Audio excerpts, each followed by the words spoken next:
Oh, Gavin was in there too, huh? He was here today. Because you worked him too hard. Are you in charge? All right, so we got this. Let's jump right to this. So what Georgia did is, after the Indian Removal Act, is okay. That's like basically open the door for the state of Georgia to get rid of them, and they literally just open up the land for lotteries. They did the remember the land ordinance of 1785 where they did sections and townships. They just divided it up in sections and half sections and literally had a lottery. Had big barrels with names on them. They picked out and they just gave land that was supposed to go to Cherokees, gave them to people of Georgia. And then when of course the Cherokees, these people did not want to give up their land. And basically what it was armed civilians, thugs, vigilante groups came in at gunpoint and started running Cherokee families out.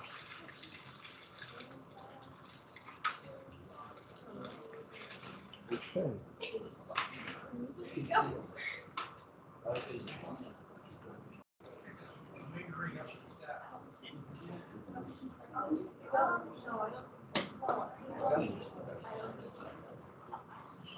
Come in with your dad. And when the Cherokees refused, here's the biggie. When the Cherokees tried to fight back to save the land that was theirs by treaty, that would be used as an excuse then to run them out and use armed forces to run them out. And so once the Cherokees fought back, and that was kind of the plan, because of course they're going to try to resist. And that led to a whole series of forced treaties. The new Ecota Treaty was the treaty with the Cherokee, but all of these treaties would eventually lead to the forced expulsion of these various tribes. Here's John Ross very reluctantly signing the ultimate treaty that the Cherokees would give up their land when they realized they're going to run us out. And this is actually a picture that's supposed to be the summer of 39, when Cherokees refused to leave in 39. And yeah, basically it wasn't the regular army, it was militia and Georgia militia at gunpoint ran Cherokees out of their land. But this happened to the Creeks, the Chickasaw, the Choctaw. And so with that, you don't need to know the exact numbers. I just want to give you an idea of the timeline of the three biggest expulsions. 15,000 Choctaws, but you notice a lot of the slaves too. They had slaves along with them and forced them chained up to march with them. Creeks and then Cherokee in 1840. And there are other expulsions, the Sauk and the Fox up in Illinois. The Seminoles, they never quit. They never quit fighting. And they would just be forced to move anyways. Technically, to this day, the Seminole have not surrendered. Technically, but and the one that would become the most infamous in American history would be the forced expulsion of Cherokee. All summer of 39, Cherokees resisted, did not want to leave. And when they did finally leave, it was going into the fall and winter of 1939. And this will be a hellish journey. The United States Army was supposed to care for them, have camps and food set aside along the path that they were going to be forced march. Thank you. Forced march to Oklahoma, Indian Territory. But they were totally unprepared, partially because they started to get prepared in the spring. It didn't happen, and they basically sold the supplies. So there was no food set aside. Absolute, a combination of negligence and incompetence, but there's one other thing too. And this is maybe the most important. They just didn't care. They just didn't care what happened to those human beings when they were sent on that path. They didn't care. And they left, and you can see that all the way up to the very top. By then it was President Van Buren. And Van Buren was not a priority for him. Didn't get there. And so this kind of absolute indifference, they're gone. And you know what? It'd be easier to maintain if some aren't there. So almost 5,000 people died, most of the elderly and the young. This is one of the great tragedies in American history. The other ones were horrific too, but not as bad as Cherokee because of that delay that winter. Now you're going to see this going to be called a genocide. A genocide is a term of the 20th century. We'll talk about this more when we get to the 20th century. And there are certainly elements of it. Genocide, the industrial state-sponsored murder of a people. Why? Because they're lesser. It's nothing they did, but of who they are. And that's the key thing, who they are. Their color of skin, their ethnic group, their religion, their culture. Something about who they are and not anything they did. Even though obviously what they did could be just as bad. But the point is just, okay? And this isn't quite the definition of genocide. As horrific and awful as it would be, there's thousands dying in this path and thousands more dying in other wars. A better definition would come about in the 1990s in the former Yugoslavia. They had a horrible civil war, and especially in area what's called a country called Bosnia, where Bosnians were either Muslim or Christian Greek Orthodox, and the Greek Orthodox at gunpoint were running out the Muslims. At gunpoint, kicking them out of their homes, taking their homes if they resisted, beating or sometimes even killing them. And that's going to be called ethnic cleansing. Getting rid of a group of people. And this is probably the closest definition. I think when people throw around the word genocide too much, it becomes, it loses its effect of what it really is. It's a cousin. It's definitely a cousin of this. But it's not quite the same thing. But I repeat, it's like a cousin. And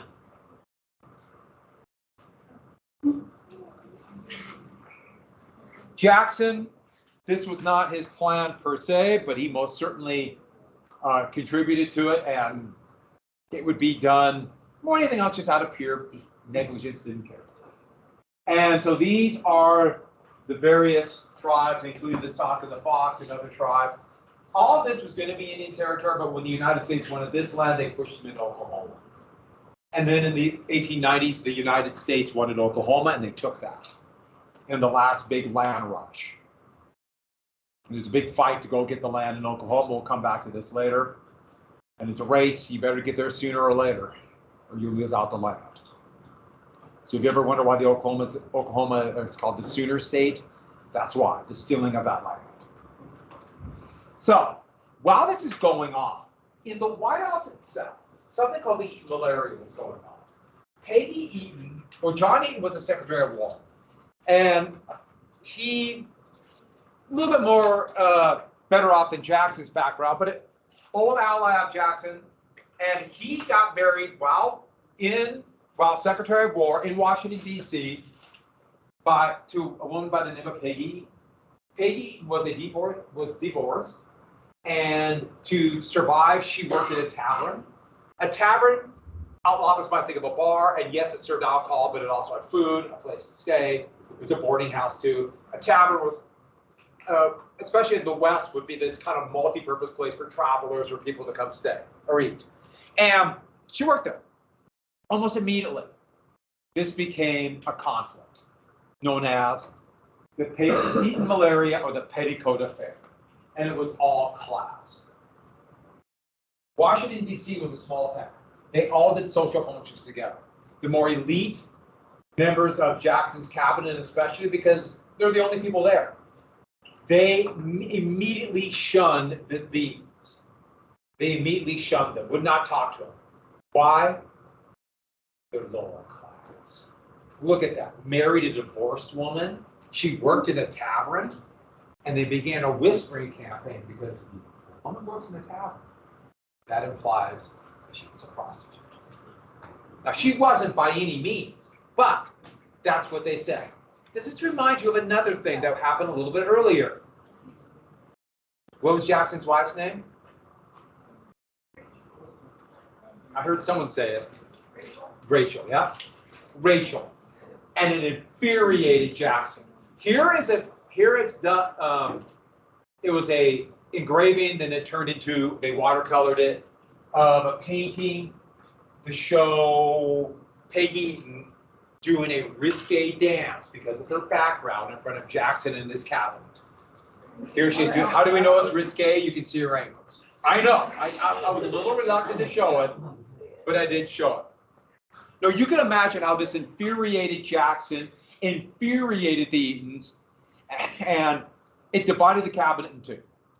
Between those who were this kind of elite who looked down on people like Jackson, and divided Washington, D.C., the tiny little town back then, and those who backed Jackson up. And Jackson remembered everybody who snubbed the Eatons. He took it personally, just like he took Rachel personally.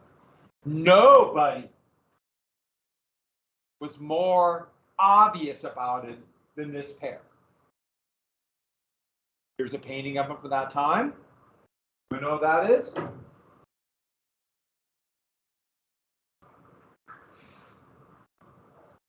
John C. Calhoun. I know.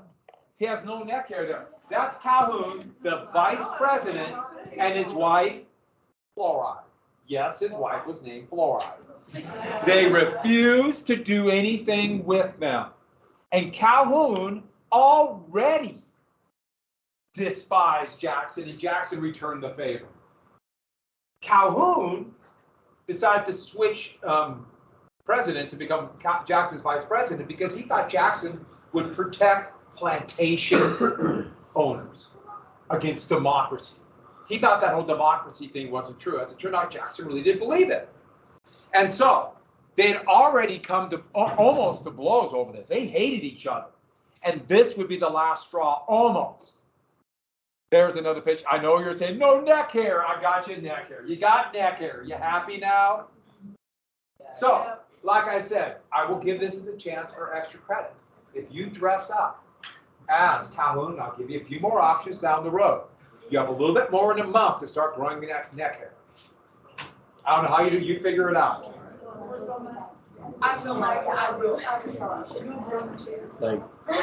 So this will lead directly to the near civil war called the nullification crisis. Sometimes you say called the tariff war, but the tariff was only an excuse. And remember that tariff of abomination. Back in 1828, there was talk in Congress by 1830 to cut the tariff. So there's another picture of Calhoun and Jackson. I know I'm always using pictures of Calhoun in the 1840s because the photographs really emphasize the neck hair. And there's talk about cutting it. But Calhoun, who actually back in 1816 supported the tariff, now was completely opposed to it. He was Adams' vice president when he was signed. And now he's now he's Jackson's vice president. And so, this is Calhoun's vision. He would lay it out in 1828 while vice president in the South Carolina Exposition and Protest. So there's another picture of Calhoun. This one, a lot of these pictures, they would get the picture and then they would paint them. They would paint over them to try to hide the wrinkles. So that's why he looks even more kind of white and ghost-like, which I think adds to the eeriness. And what he said is they should nullify the tariff. South Carolina should nullify it. Because he said it was unconstitutional. This should go back to Jefferson and Madison's Virginia and Kentucky Resolution and the Hartford Convention during the War of 1812. Now, he had three reasons. The first two was he was trying to explain why the tariff is bad. The first thing, South Carolina has no industry to protect. There's no industry there.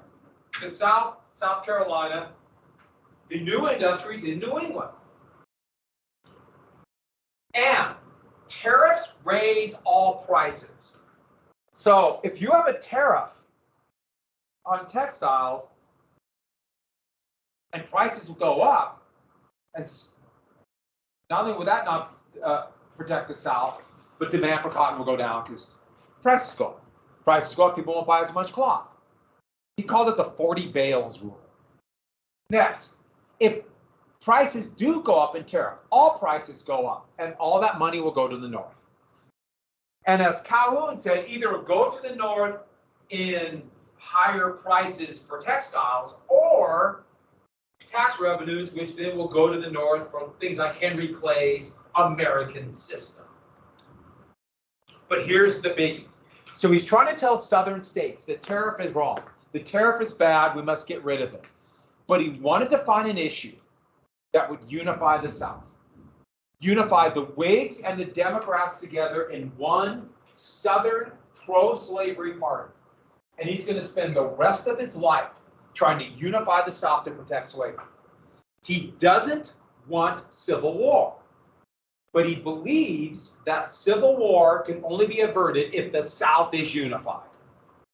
There are Southern Democrats and Southern Whigs, unify them regardless of party. He thought the tariff would do it. He's the sitting vice president. And you know what? The federal government says, no, you have to obey the law. Secession. And he said, we're going to protect that minority from the tyranny of the majority. As he said it, I'm going back to the founding fathers, just like James Madison wrote in Federalist Number 10. And if the feds resist, it's war. So he's jumping the gun right away. Nullification, secession, war. Now remember, less than 10 years before this, the South threatened civil war over the Missouri Compromise. They got what they wanted for the most part, but to Calhoun, that proved to his point of view, that proved their vulnerability. What if the North won't be bullied next time? What if the North stands up? We better stop it right now.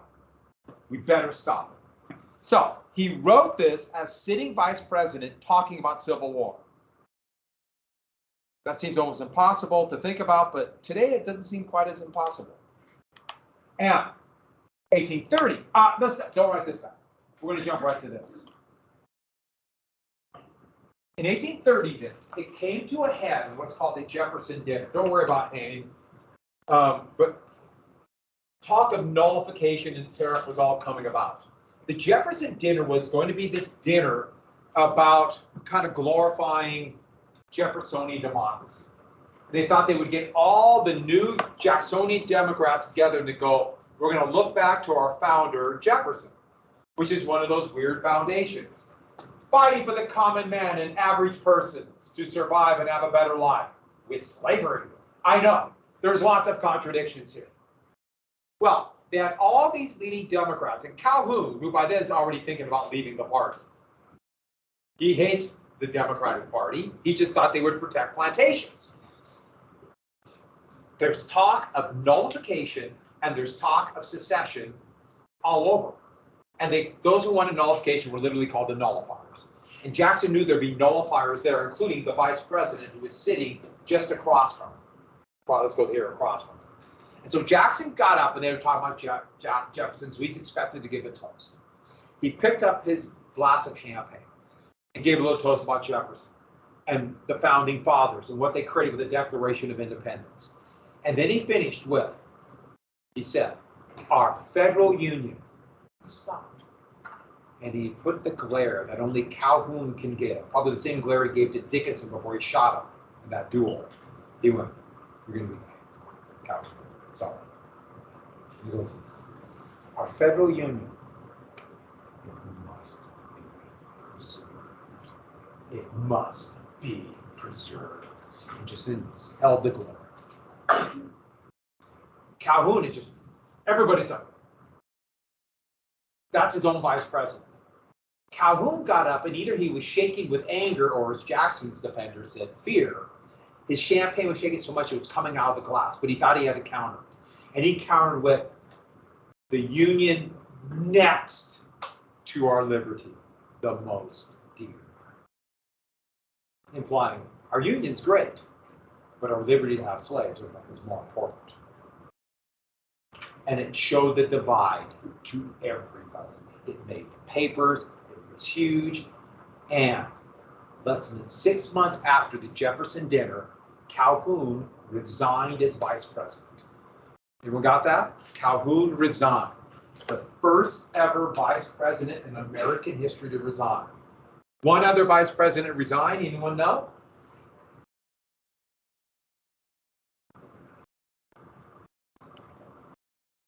Spiro Agnew was Richard Nixon's vice president.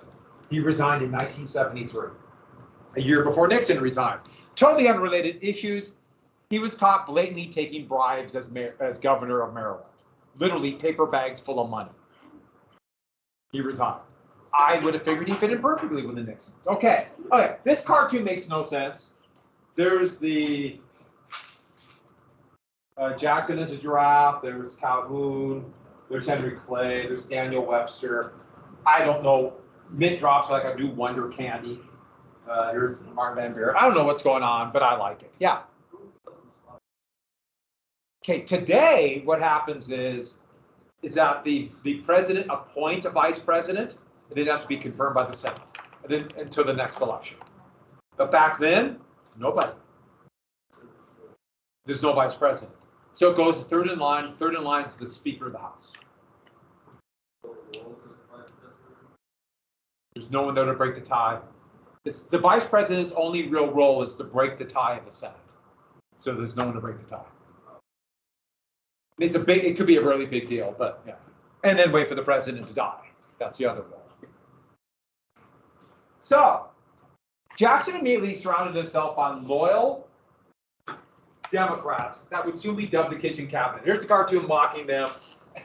And see this big fight in the kitchen.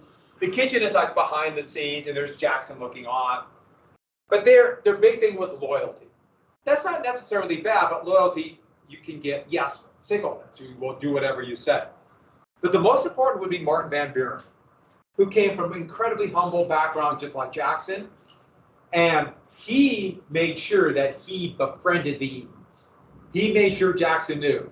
He would be one of the smartest, best politicians in American history, would be known as the little musician. Yeah, little magician. He'd also be called Old Kinderhook. Remember Old Hickory? Old Kinderhook's the county that he grew up in with nothing and made himself vice president. We will obviously come back to Martin Van Buren. But war seemed almost inevitable with this nullification crisis, as both sides were coming to a collation.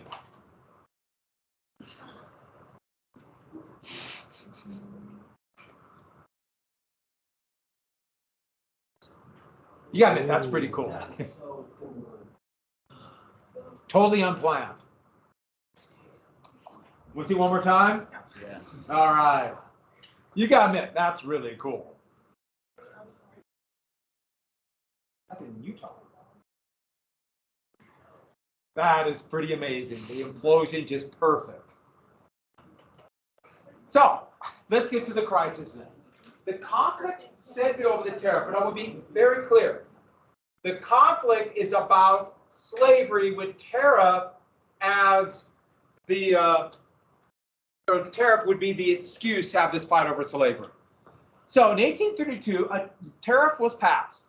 It was lower, but not enough for Calhoun.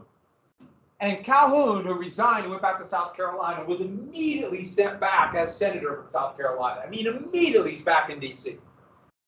And he had all his allies in South Carolina. They issued an ordinance of nullification nullifying the tariff. They nullified the tariff. So they said the tariff will not be enforced in Charleston, the main harbor of South Carolina. And then all of Jackson's allies, this was planned, were ready for this. And in each southern state, they went to the state assemblies and said, we have been invited to a massive convention in Nashville to unify, to nullify the tariff. And that's would be Calhoun's wish. And Nashville was chosen on purpose. That's Jackson's home. It'll be in Nashville. So a snub to Jackson. Well, you can only imagine Jackson's fury about this. Jackson heard this and could hardly speak as he proved everything he thought about Calhoun. And immediately they're talking war. And Jackson said, I will personally lead an army into South Carolina and hang every one of those traitors. He made it very clear, or as he said, actually, he said, by damnation, I'll hang them all. And then he did two things to show that he was a very intelligent, able politician. The first one was called the force bill. He will use the Army, but more importantly, the Navy, to enforce the tariff. If South Carolina want to enforce it, the U.S. Navy, but they'll have the Navy plant just outside of Charleston.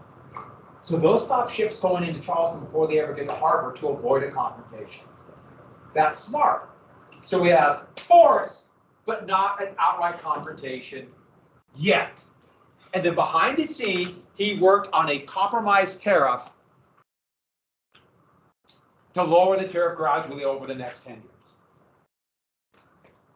Now, you can argue whether or not tariff is a good or bad thing, but what Jackson did there is very clever. It really is. The carrot, well, we're going to lower the tariff even more, and the stick. But you're part of the Union, and you're going to obey the law. There'll be no civil war in his watch. The compromise tariff passed the House, but Calhoun, very confident that he had got everything he wanted, made it clear that he's going to turn this down, and that was enough to stop it in the Senate. Southern senators voted against it. It died in the Senate. So here's South Carolina pulling apart the Union. Here is an anti-nullification cartoon, and it's your nullification, ordinance, treason, civil war, deception, disunit, despotism. A dictatorship of the plantation owners and the wealthy. And who's on the bottom? The common man that Jackson supports. So nullification was to defend the common man against the despots that are the plantation owners. Now, Jackson was one of them. In practice, he was a plantation owner, but he opposed Calhoun. But Jackson threatening war terrified the South, and they panicked, and the convention fell apart. Calhoun didn't realize it, but he had already lost. Jackson, by acting strong, Jackson, by saying he'll do whatever it takes to preserve the Union, preserved the Union. If there would have been civil war in 1833, once again, there'd be no United States now. Then Henry Clay behind the scenes got another compromise tariff through, and this time Calhoun had no choice but to back down. It actually wasn't as good a deal for the South and the anti-tariff crew as Jackson's was, but it passed. Nullification was defeated. But the problem is now, if the South wants to bluff again to get what they want, the only choice is secession. So when they start threatening secession again in 1848, or start mad about the spread of slavery in 1848, it's immediately, we're going to secede. Immediately. The funny thing is, in South Carolina, nullified the force bill. That's one of those, oh yeah, we'll show you, even though they had lost. Calhoun is humiliated. He left the Democratic Party. He joined the Whigs for a while, but then decided he hated them too. And so he just would kind of float. Oh, we're not done with him. We're never really done with him. The great defender of slavery, he also has a nuclear submarine, attack submarine, named after him today. That's the power of Southern politicians. So moving on. The Union was saved. Jackson saved the Union. Here's a Civil War cartoon. This is a cartoon from 1861. And here is Jackson standing down the nullifiers. But in 1861, here's the South standing down the Union, the North. President Buchanan, when South Carolina seceded in 1860 and into 61, he literally hid in the White House and refused to come out, terrified. No Jackson then. So, this is, like the picture, that turned out pretty well, didn't it? You got to admit, you got to give me that. That turned out well, didn't it? That's Andrew Jackson's statue in New Orleans. Of course, there's going to be a statue of him in New Orleans, a battle of New Orleans, right? But when the United States took New Orleans from the Confederacy, brought it back into the Union in 1862, the Union commander of the garrison in New Orleans, General Benjamin Butler, had this carved into the statue. The Union must and shall be preserved. As a slap in the face to the secessionists in the South.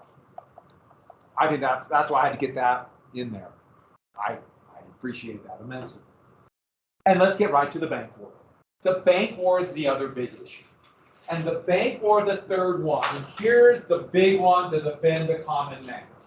Here we have the big money, the elite, controlling the finances versus the common man and democracy. That is the war. If you take a quick peek at that picture right there, that's the National Bank. It's right across the street from the White House. And that's the big fight. Once again, who will defend against this Eastern elite?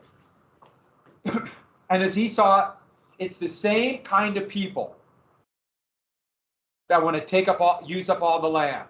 The same kind of people who control the money supply, the same kind of people who wanted nullification. Today, it's literally the First National Bank of the United States. It's a private bank right across the street from the White House. The inside is really cool, as in it's neat, and it's also a marble building. Marble keeps in the cool very well. No air conditioning, it's cold. There's my story about heat. So, Nicholas Biddle was the head of the bank. And so a lot of times this can be seen as a fight between these two people, Biddle, Jackson. And so the Bank of the United States, to Jackson's point of view, had too much power. Their charter, their contract said they collect government receipts and use those to back currency. They issue currency and therefore control the money supply. Who in the United States controls the money supply now? Who? Someone said who did? It's the Federal Reserve. I heard the Federal Reserve a few times. I heard the Treasurer. I heard the President. It's the Federal Reserve. Yeah, the Treasurer has influence, but it's the Federal Reserve.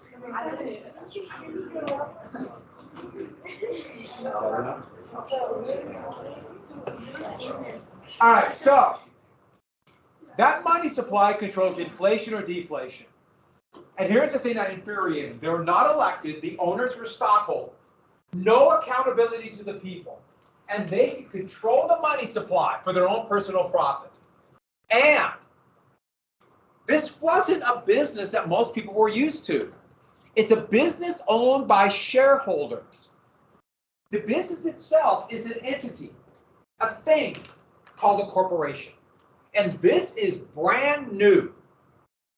And so was this entity that has one purpose: to make money for its shareholders. Unelected can control the money supply for their own personal gain. And that's what Jackson feared. And so in the election of 1832, Clay wanted to make this a campaign issue. And so he pushed for the rechartering bill 4 years early. The bank was supposed to be rechartered in 1836. He pushed for it to get through early. He thought Jackson would look either like a hypocrite if he signed it, or would look like he's going to destroy the country without the bank. Because Clay said, everybody remembers how bad it was when we didn't have a bank during the War of 1812. Now, I want to be clear about this. Most people don't pay attention. This might shock you. Most people don't pay attention today. As I've said to very intelligent people looking at me right now, and I've mentioned the Federal Reserve, and a lot of you didn't know that. Doesn't mean you're not smart, it's just that you have a lot of things going on. He thought this would muzzle Jackson. Here is Jackson having his mouth sewn shut. You see the needle? He's being sewn shut by Clay because they assumed this would make Jackson look so bad. Jackson, actually, though, he vetoes the bill. I should have put vetoed. I was thinking of in 1832. He vetoed the bill. Clay thinks, gotcha, gotcha. Now you're a tyrant for using the veto. Everybody loves the bank. I should add something. Nobody likes banks. But yeah, he wasn't thinking that way. Jackson No president used vetoes like him. 12 times he vetoed. Now today, all the president has to do is threaten a veto. Next, stop it there. And that's where his enemies would say he's using the veto as a tyrant. And this is that picture I showed you before as King Andrew. Or he's a friend of the people. Here is Jackson as a big cat defending the people's house. And it's supposed to be like a granary from the rats, which are like Biddle and the elite. And that's Jackson as a big cat. Unfortunately, I can't find a better version of this, so I had to stretch it out. It's a little pixelated. I love that one as Jackson as the big cat. Cats represent democracy in many ways. And what food represents democracy? Cheese. Right? We all know it's cheese. What did you say? Well, Kit Kats represent all that's good in the world. Beyond political, economic, social, cultural. Here is Jackson being put on a spit and roasted because of this issue by Henry Clay. And I agree, that's the kind of thing of nightmares. But Jackson won big. He wins the election. Clay was shocked. I lost. How did I lose? I should add, you'll notice South Carolina, they voted for some, that was clearly, they voted for a nullifier. That was all nullification. Jackson's reelected. And what does he see it as? Go back. He sees it as a mandate to destroy the bank. I hate when things flash like that. I can't get rid of it now. Well, I can, but I'm not going to take the time. Last thing for today. He begins to put government receipts in the bank. So he gets government receipts out of the bank, and he puts them in state banks. It's unclear legally how to do this. He calls these independent state banks, or they're going to be called pet banks. But this is going to trigger mass speculation in land deals, and this is exactly the last thing that will be on the test. Sound good? There'll be 20 to 22 questions. I might take a couple off. But, sound good? Is it just multiple choice? Huh? Is it just multiple choice? Yes, multiple choice and matching. Oh, and don't forget, the list is on Teams. I didn't give you a list. The list is on Teams. And so it ends right here. So the Panic of 1837 will not be on there. The election of 1840 will not be on there. It's going to be really basic. Test this week, I think.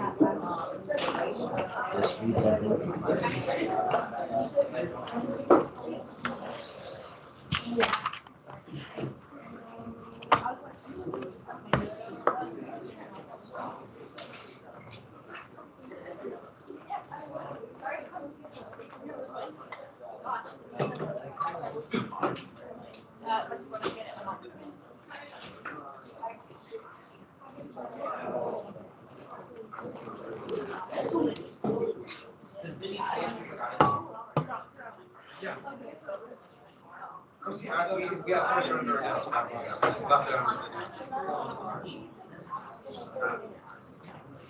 think we found the sweatshirt corner.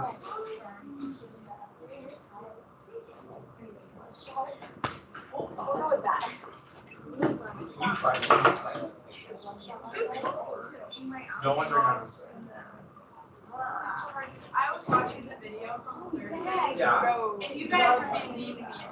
Oh my goodness. Yeah, the part where we were like, oh wow, we were so productive today. And I was like, it's because Kate's not here. And you were like, yeah. And she read it. I'm pretty sure. Okay. I thought it was being. No. Okay, that was actually no. You were being. Yeah. Oh, I said finally. I said we're finally getting something done. I would never say that. Listen to it.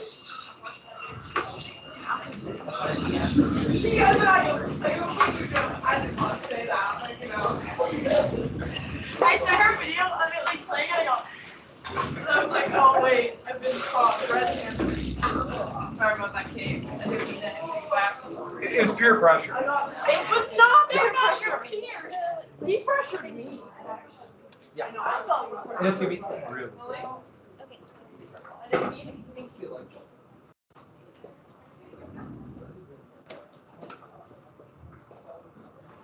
didn't write down, I started doing my schedule and I forgot to finish. Today's the 13th, right?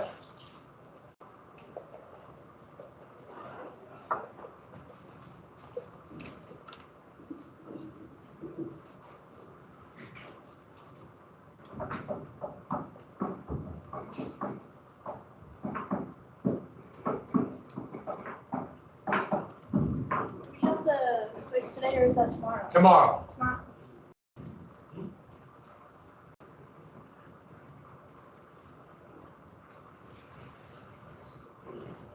Moon hoax.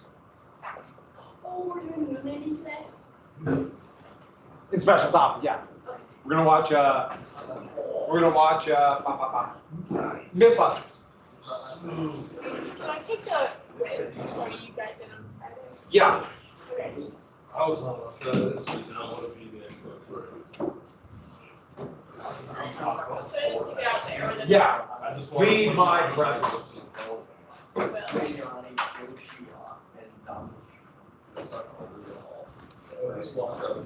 Well, Where's the frisbee go? I don't know where the frisbee go, but I just haven't thrown it today. I'll throw it tomorrow.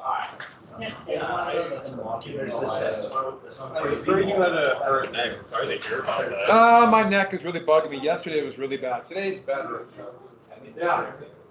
It was, yeah,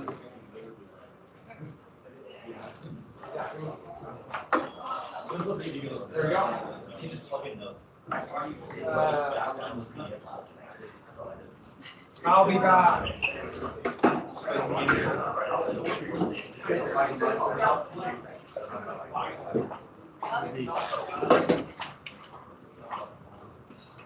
I was like, oh my god, I just felt so sorry. So now that like Thursday's night, No, And I was looking at Joey's notes, and Joey was not paying attention, so I was like, Bed kind of matching. really hard.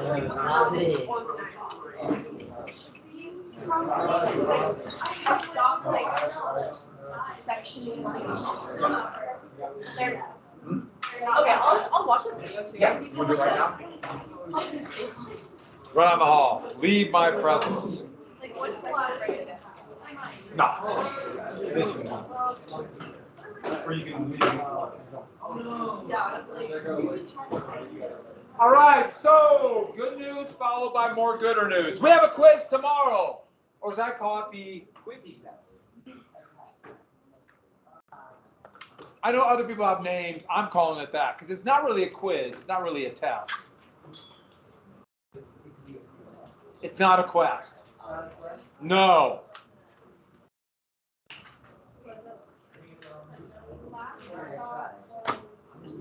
We should go on a quest.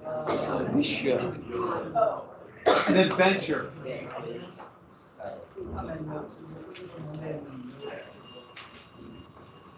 Have I got work for you?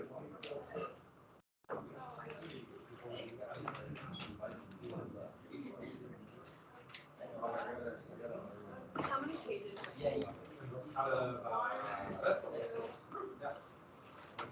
Thank you. So I'm a little behind everything. My plan was to finish up the last kind of stacks of grading from each period for the essay yesterday. I hurt my neck on Saturday, lifting weird stuff. And I thought it'd be kind of bad. I woke up, I couldn't move on Sunday. You know, if you have a hurt neck, you know, basically everything you do affects your neck. In fact, I didn't think I was going to be able to come to school today. It hurt so bad last night. I woke up feeling okay, so I came. Well, I wasn't able to finish grading them. Like I said, I got most of them done. I just wasn't able to do it. And so we're going to do the quiz, the quizzy test tomorrow. Then as soon as we're done with that, and it should take you about 20 minutes. It's only about 10 multiple choice and like 12 matching. I can't imagine it'll take you, 15 minutes. That as long as you have to draw a picture, but this time 3D. I want it 3D. I want it coming at me. You want to attack. And then as soon as we get done with that, I should be fine to do the essay tomorrow. So I'm sorry about that. Manifest Destiny. War. We got another war. Yeah. Do the what? Yeah, do a quiz. Yeah, quick leave. Quiz? Oh, essay. Yeah, you got to do your essay. You have your outline? You need a couple sheets because I only one on the front. And you have your outline and thesis? All right, so where did we finish here? Did we get to... Week off position. We got this? Yep. We got Worcester versus Georgia? Yep. We got to the big. Yep, we are. Oh, I got the Whigs opposition? Yeah. Yeah, the Whigs were opposed. As long as we get that, that's all I want there. But the Whigs also didn't want a bunch of new Democratic states. So just write down, they don't want Democratic states. So this is Indian Removal Act. Good.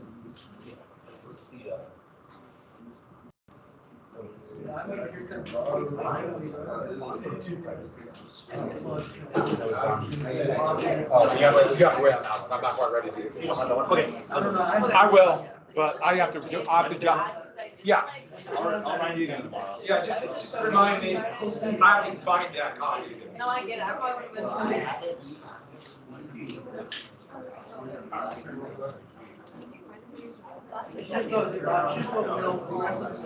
that I got. But also now I'm like, I'm hungry. Last week was the third. I'm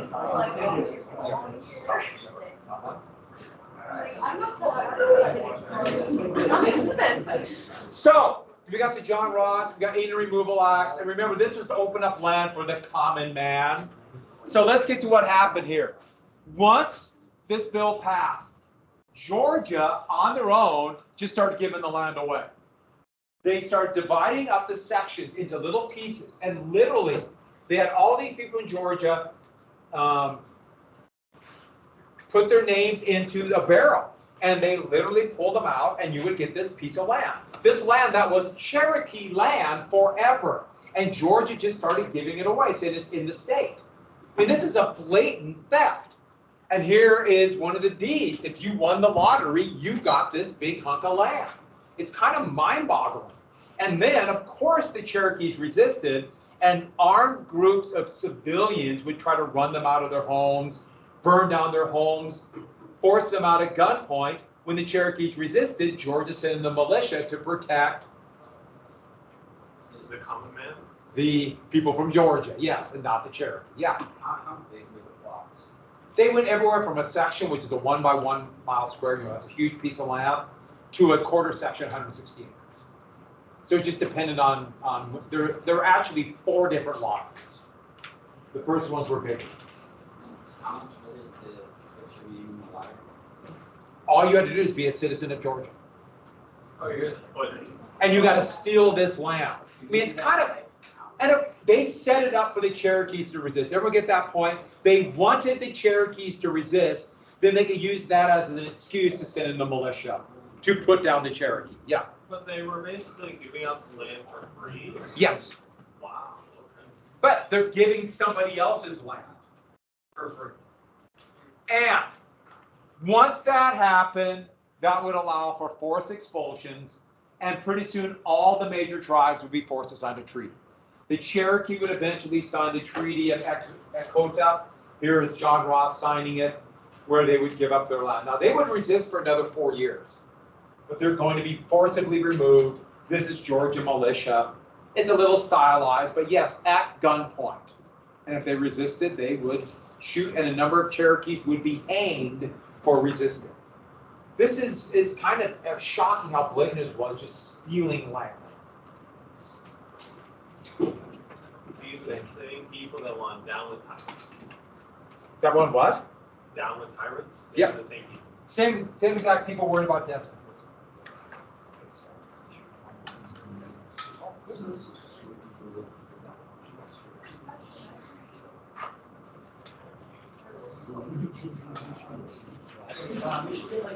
Good.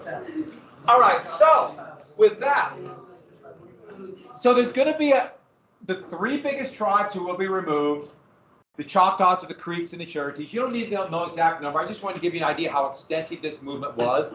The United States Army was supposed to have food and supplies along the way, but they were a combination of of criminally negligent and so incompetent, it's hard to put into terms. But also, look how many slaves they had. Just give you an idea. Yes? So what about like the Indian tribes in the western area of the US? Or they just be pushed out too. So they went, one thing about the tribes who lived in this area, because of the lack of water, unlike the eastern tribes, they were a lot more nomadic. So it moved right into Kiowa, Comanche, and Cheyenne, mostly. Right into here. And so they just kind of bump it. To give you an example, the Lakota Sioux, which have become one of the most fierce defenders of their lands in this area here, when the English first settled it, they lived here. And so imagine when the English came in, they bumped everything west. Does that make sense? So that's what happened here. Was it like 1870 when like the last of the Indian Wars before that was happening? That would be the biggest fighting, like the Battle of Little Bighorn would be 1876. But 1890 is when the United States was fully conquered. And that's like It's called the Battle of finally Wounded reached Knee. the West Coast. Actually, what they did is they went to the West Coast first. They jumped to the West Coast and then came this way. And so that is the removal. The most famous, of course, would be the Trail of Tears. And that would be the Cherokees movement in 1839, 1840. They were supposed to be moved in the summer of 1839, but they were desperately trying to hold their land, which they said they had legal title to, but they would eventually be forced out that fall. And so you can imagine when they left in the winter. The army was unprepared, completely, criminally negligent and incompetent, very incompetent. But there's one more thing. They didn't care. And that is the most important thing. They didn't care what happened to the Cherokees once they were gone. Criminally, or in a criminal way, all the way up to the president, Martin Van Buren, at that time, just didn't care. And so a third would die along the way, that horrible winter. And obviously, they could have waited till the summer where more of them would have survived, but it's just like, nope, you're gone. We want it now. We're tired of this. It's our land. And so that is one of the more famous pictures, the paintings of it. And there's going to be a lot of resentment of these tribes who were forcibly moved through Indian removal. And when the Civil War began, almost all of those tribes would join the Confederacy. Now, it doesn't make sense, I think, on the surface, because it was Confederate states that took their land. But they were so mad at the United States, they joined the Confederacy. You know, that's one of those my enemy becomes my friend. And a lot of people throw out the word, which is a 20th century creation after World War II, called genocide. The mass murder of a group of people, not for anything they did, but for who they are. The color of skin, their religion, their ethnic group, their culture, their language. It's for who they are. And this is organized, industrial. We'll talk more about this, obviously, a little bit later on. And people throw this word out there, and it's definitely related to it. But it isn't quite, what happened here is not quite genocide. And if they call things like this genocide, it lessens the meaning of what genocide really was.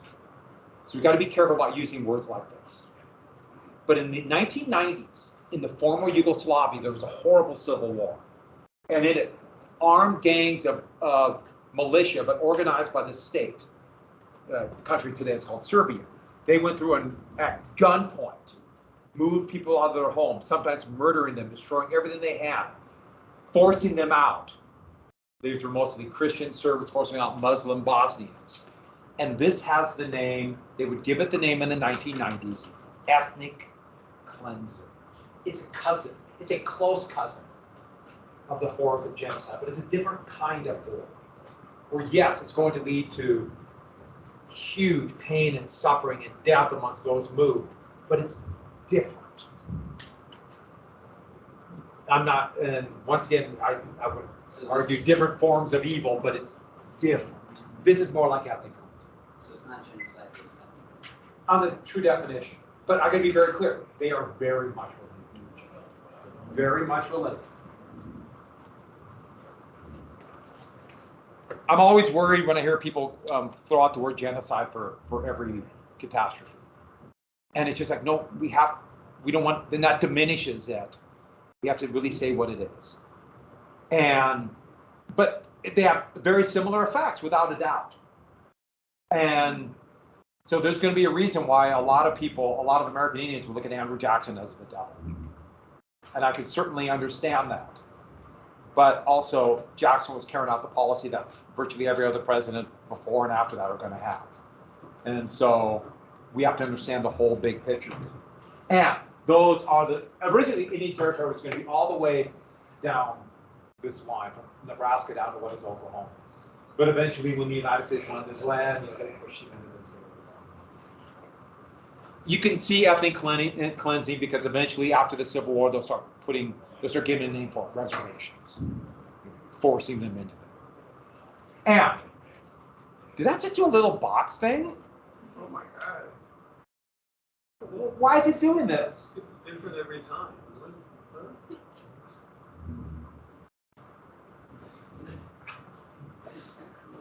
So, while this is going on, in the Jackson administration, it's called the Eaton malaria. Secretary of War John Eaton married Peggy O'Neill, Peggy Eaton. Here's her actual photograph from about 10 years after the fact. So we're getting close to photographs. Eaton was an old ally of Jackson. Peggy O'Neill, soon to be Peggy Eaton, was divorced. She had no money. She had to work in a tavern. Now, we hear tavern, we probably think of bar. But a tavern back then, especially in the West, was, yes, you could get drinks there, but it's also like a restaurant and a boarding house. All together in one house, a tavern. She had to work there because she had no choice. But like a lot of people have to work. Well, once they got married in little tiny Washington, D.C., all the cabinet and the few other people there who stayed year-round, they did all social functions. And the more elite, the wealthy ones from wealthy backgrounds, they snubbed the Eatons. They snubbed them. Wouldn't talk to them. Look at these lower class people. It was also called the petticoat affair. Petticoat is what women wear. They would work in this, therefore, of lower class. And the wealthy criticize and attack her. Does that remind you of something? That she's a divorcee. What a low class people. That's how they live. Remember Jackson's wife, Rachel? So Jackson was furious. Here is I was reluctant to show it because it's so risque. But it's Peggy O'Neill implying that since she worked at a tavern, she must have been a prostitute. By no means is that true, whatever. But that's how they were just doing it to badmouth her, saying it was lower class. But here she is doing a risque dance for Jackson and the rest of the cabinet, implying that's all she was, implying like a fallen woman. And how do we know it's risque? Look, you can see her ankles. Dear God. I know I'm just, shit. It's all class. And you can imagine how Jackson was furious. And he really, really put his anger on every one of those members of the cabinet or his vice president who were elite and they looked down. Nobody was so open in their snubbing of the Eatons than this couple. Who's that guy?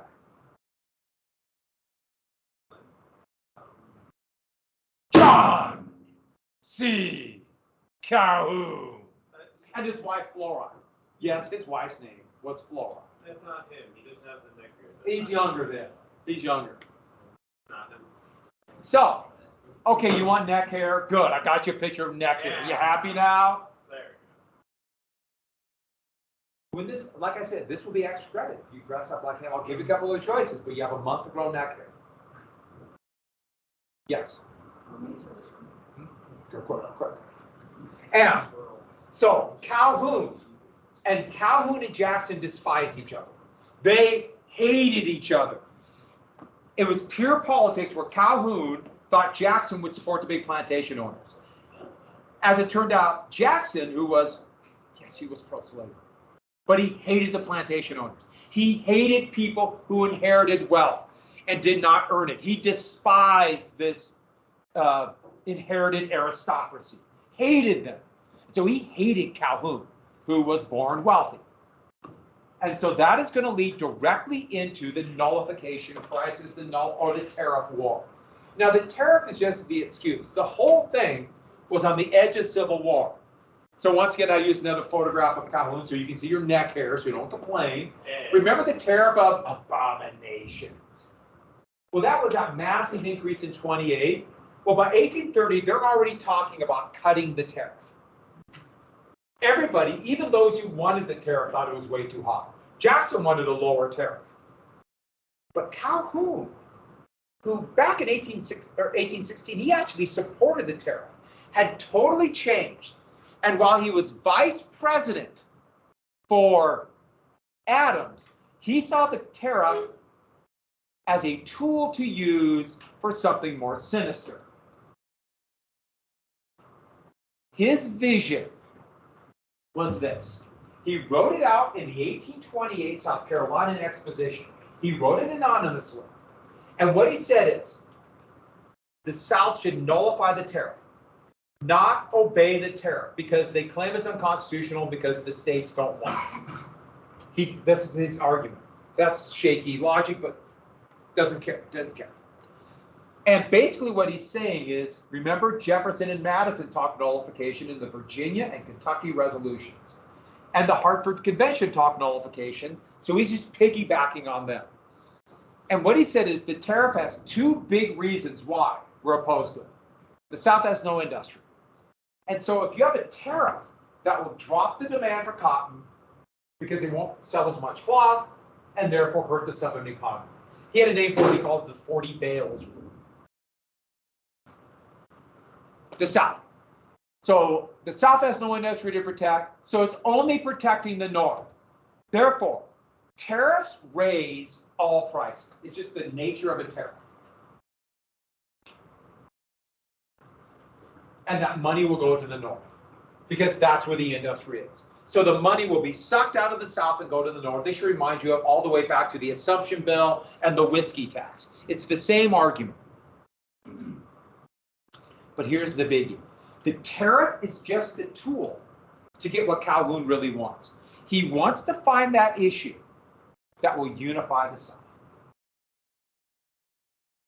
If they could get all the South, regardless if they're Whigs or Democrats, together to fight the tariff, then they will be together to fight slavery. Because to Calhoun's point of view, if the South isn't unified, the North someday will restrict slavery, and that means civil war. So he thinks, or his argument claims, that he wants to protect the Union by unifying the South.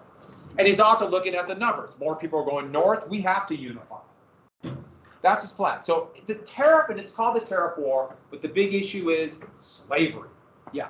Calhoun wanted slavery so much. Why? Because a lot of them. That was part of the reason. He owned slavery, or he owned slaves. He wanted to pass that to his children. And slaves gave him a lot of political power. But also remember that whole diffusion if you spread slaves out. He was worried, remember the fear of slave rebellion. And so he also was very cognizant. South Carolina had the highest percentage of slaves. Yeah. The big one, yeah, inherited it. And so if you go to Charleston, South Carolina, he has a big mansion in the town, and then his plantation's out of town. You can tour Calhoun's home. Yeah. So did you want the South to secede? No, he didn't want it. At least he claimed he didn't want it. But he said the only way to stop secession is for the South to be strong together and unified. But I got to be very clear. His steps will lead to civil war, without a doubt. But he claimed he didn't want it. I mean, you never know exactly what's in their heart. It seems a bit backwards. It's the next It must be the neck. So he said he wanted to protect the minority from the tyranny of the majority. This should sound like, and this is what he said, I'm doing exactly what James Madison said in Federalist number 10. And here's the biggie. If the federal government, that's why I put the feds, if they resist, secession. And everybody knows secession is real. Remember, they threatened secession less than 10 years earlier from Missouri. Say it again. Secession is when states leave the Union. Yeah, yeah. And that means Civil War. Everyone knew secession, Civil War. Everybody knew it. It was just secession is Civil War. No way the Union would survive. So this is a big bluff. And yeah, that's why when you say this sounds backwards, yeah, it's pretty backwards. Uh-huh. Was this fear of secession, like how long did it really last for? And they could just be like, hey, we'll succeed, don't mess with us. Till about 1110 today. Yeah, I mean, if a states can still, I mean, Texas always talks about secession. Texas talked about seceding to stop civil rights in the 1960s. Is it still the fear, though, that it'll just lead to philosophical war? Oh, yeah. Yes. I can't anymore. So, yeah, it's still a big fear today. Obviously, after the Civil War, the fear would change.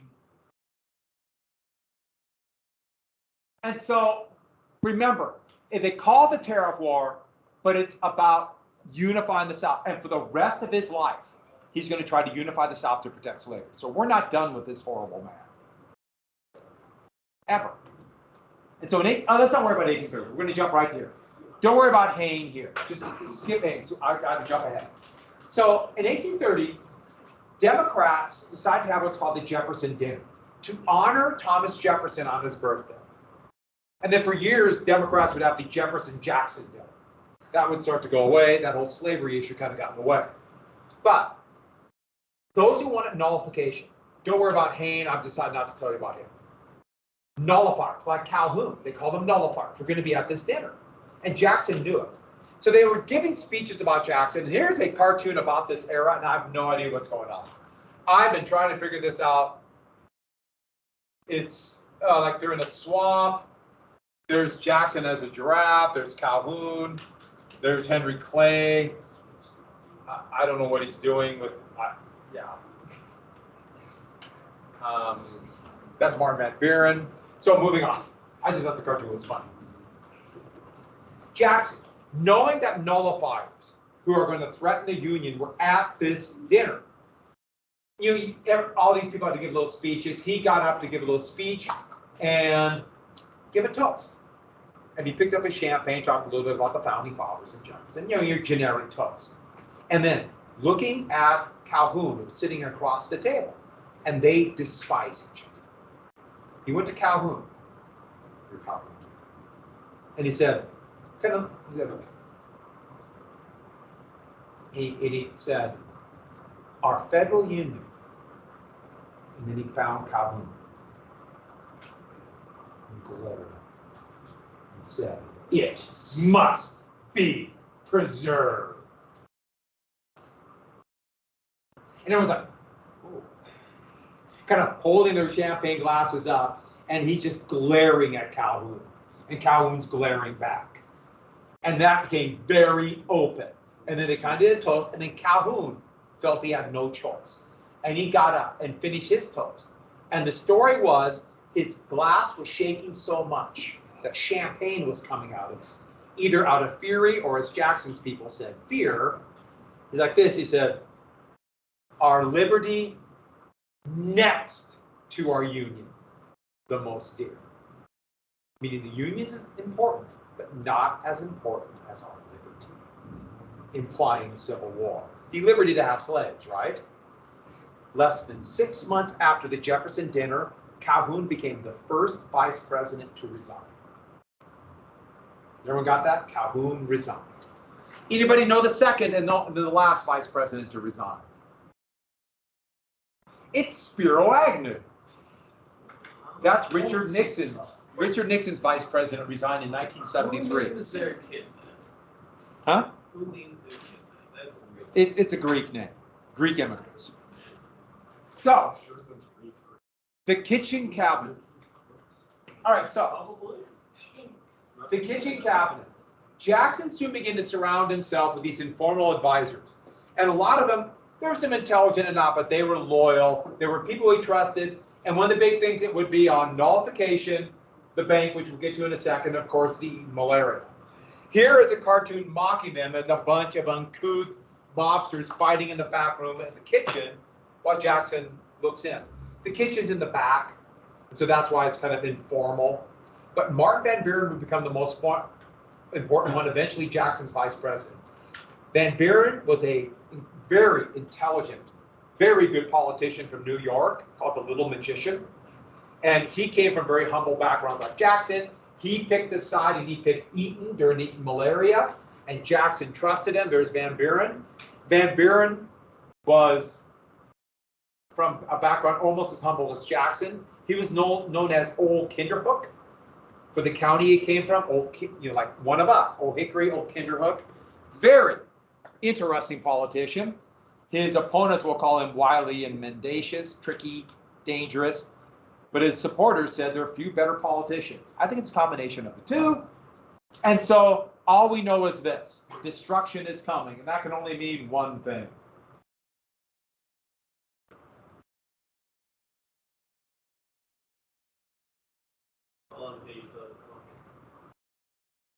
Yeah.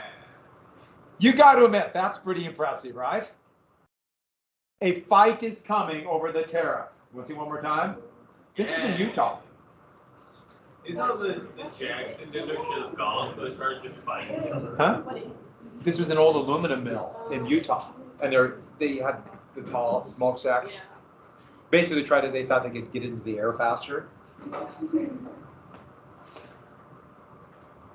Go. I would have loved to have seen this live.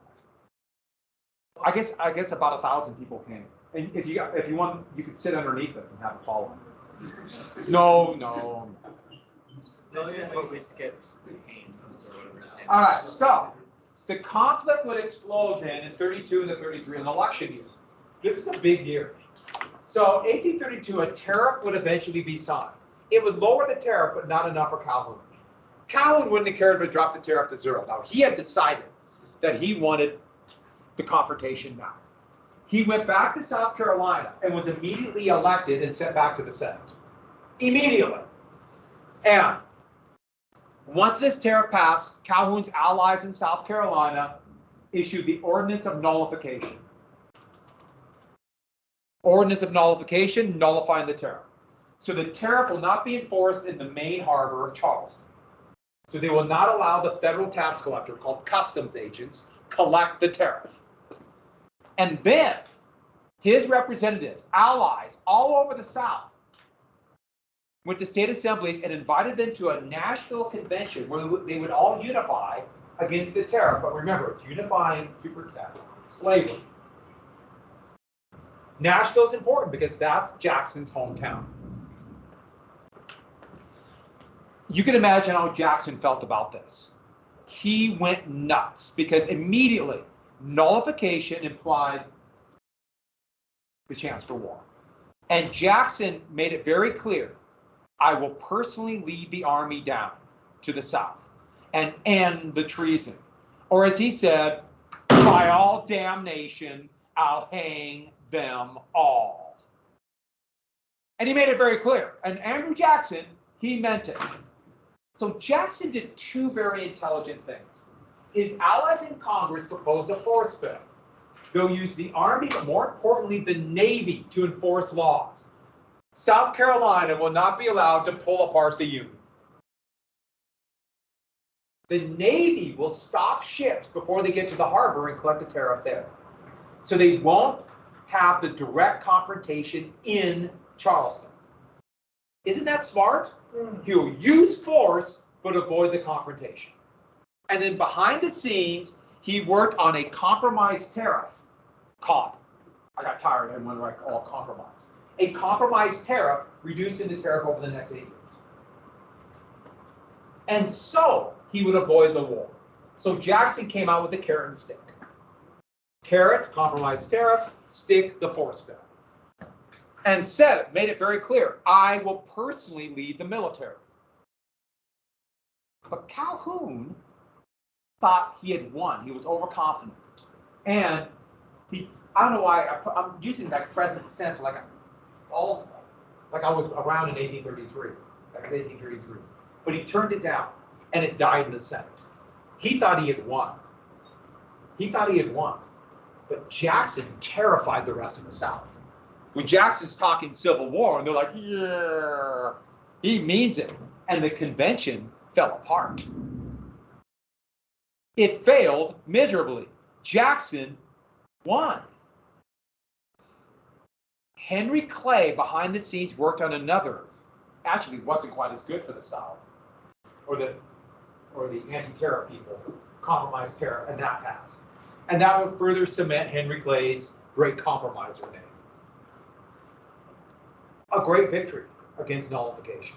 Nullification was destroyed. The only problem was that they can't nullify, all that's left is secession.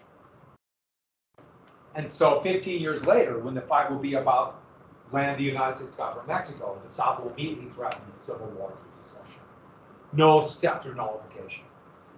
And this explains how Calhoun saw this defending the common man. This is the stepping stones of nullification. Instead of having democracy, you go from and the common man, which are there being killed, nullification, South Carolina ordinance, treason, civil war, deception, disunion, to despotism, dictatorship of the wealthy elite. And so he's defending the common man. Yeah. What's the flag on the donkey's tail? What's the what? The flag on the donkey's tail. The second picture. Oh, that's a flag of South Carolina.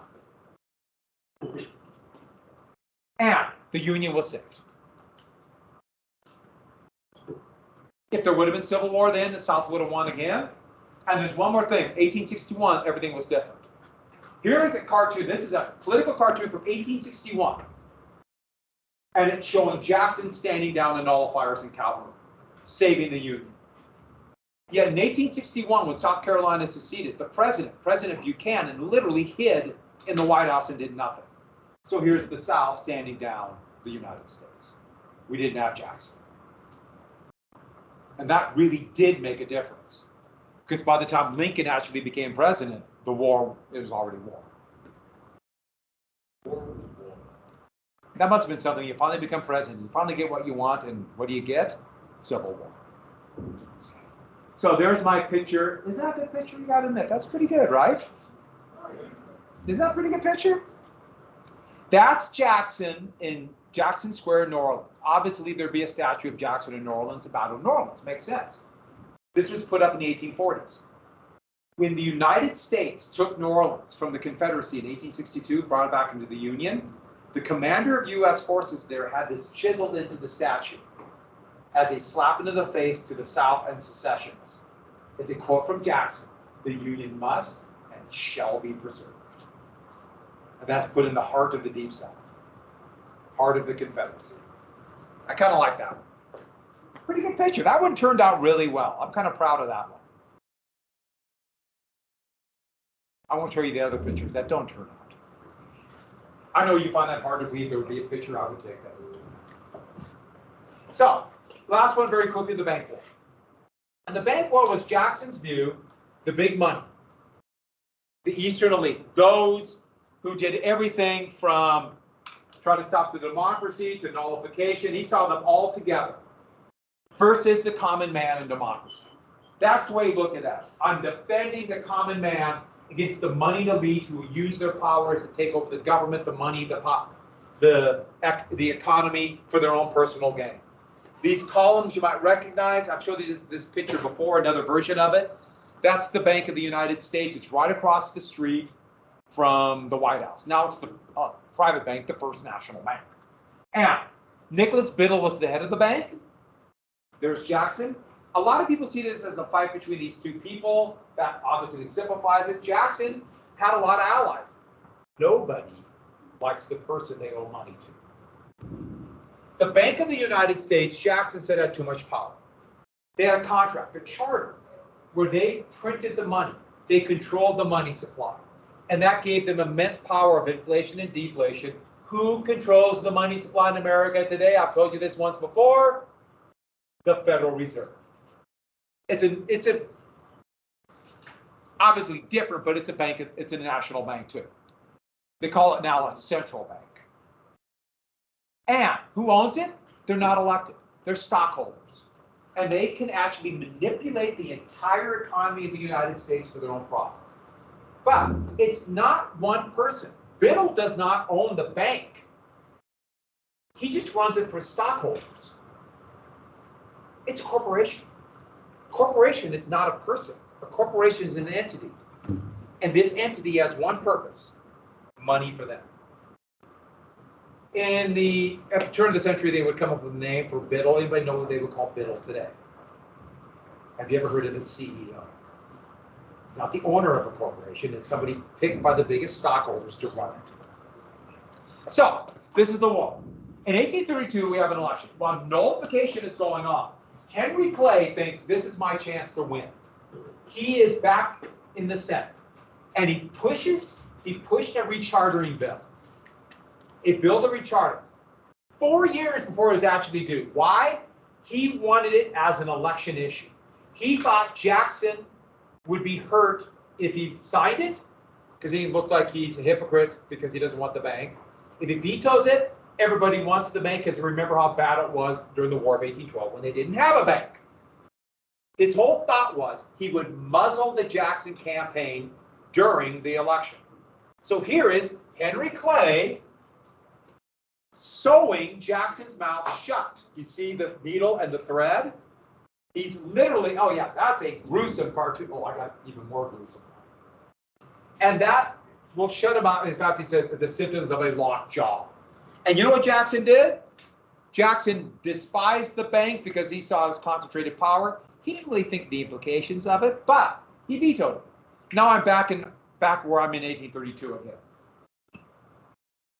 Clay was overjoyed. Yes, he vetoed it. This is exactly what I want. He vetoed the bill, and now Jackson looks like he is a tyrant. He will destroy the economy. No president before Jackson used the veto like Jackson did. He used vetoes as a political tool. He used it 12 times. Today, all a president has to do is threaten, but he used it 12 times. And his opponents would say he's using the veto as a tyrant. He's going against the will of Congress. Here's that picture I showed you before. It's Jackson as King Andrew. Yeah. When was the last time a bill was actually? We have to go back to President Trump vetoed a bill about aiding Saudi Arabia. Saudi Arabia was attacking Yemen. And so it was a bill about the War Powers Act. That's the last one. Yeah, Trump hasn't vetoed. I mean, Trump only vetoed one bill, and Biden hasn't vetoed any. But got to remember, Congress doesn't pass anything. Congress is so dysfunctional, they do nothing. I mean, we are coming up to a government shutdown at the end of the week, and they have done nothing. So we're coming up to another one of those walls again. They just keep coming over and over again. Back to this. Here's Jackson as a man of the people. And he's defending this like it's a granary, like the people's house, but it's a granary, and all these rats. And these are various, like it's Clay and Whig politicians like Daniel Webster. And they have Jackson as a big cat defending the people's house. And I wish I had a better copy of that one, but I only have the small ones, but I spread it out so you see a little bit, and they're cheering his praises. I like Jackson as a big cat. More like that. We'll have more cat references down the road, but because as we all know, cats represent democracy. And what food represents democracy? Cheese. Well, Kit Kats, of course, but that represents all that's good in the world. Political, cultural, economic. Here is another picture showing Jackson being roasted over a grill by Henry Clay. Jackson being roasted by Clay. Yeah. That one's just got a little more disturbing, but I couldn't help it. I had to show you. I feel like a long. Yeah, they're trying to show him. Yeah, I can't see like any front arms. Yeah. So, 1832, Jackson would win big. It shocked Columbia. He won a big victory, and he said, "Okay, the people want the bank gone. Let's get rid of it." Now, that's not why they voted for Jackson. Even though people didn't like the bank, they didn't really know what the bank did. But he got most of the popular vote, but popular vote didn't matter. Huge win in the Electoral College. South Carolina voted for a nullifier. That's why. South Carolina, they're on their own. So what did Jackson do? Government receipts, tax revenues were supposed to go in the bank, the bus. He took the government receipts and put it in state banks. State banks were run by Democrats. Therefore, they called them pet banks. They called them pet banks. Now, this is actually kind of violating the law, but he didn't really have a plan. But here is Jackson and his decree for the pet banks, and this is pro-Jackson. And here, the columns of the national bank collapsing, and you see who's actually running it? Do you see him? Beelzebub. Look like the devil. Actually, it's bitter. But the state banks then, realizing there's an influx of money, just started making risky loans like mad. They started loaning money for everything. Wow, there's no control because there were no real banking regulations. Andre, what are you doing? I'll wait for you to get it out again. Now, this is the second time. This will not happen again. I don't care if I go till I'm done. Come on, let's go. Let's go. And this would trigger, this is the last thing for today. This would fuel massive land speculation, a massive bubble. Why? Think about all that land now that's open because of India. And when there's a speculative bubble, when banks start loaning money, what happens to the price of land? In a bubble, what happens? What? Dramatic. Okay, so right there is where I'll stop, and the quiz will be right there to the pet banks. It's leading to the Panic of 1837. And then eventually that bubble pops. Yeah. Okay.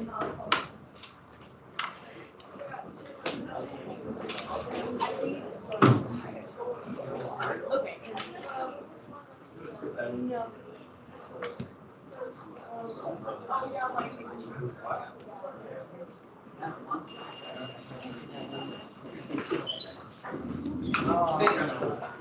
Thank you very much.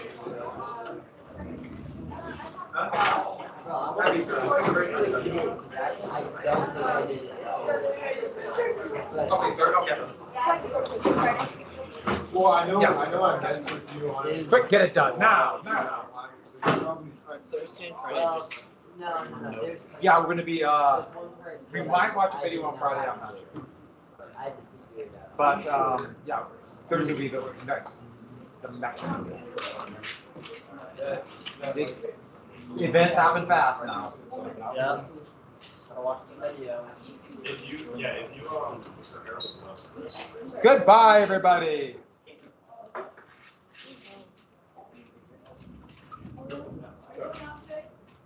I need. Hey, I'm going to machine it. Okay. I have to shoot.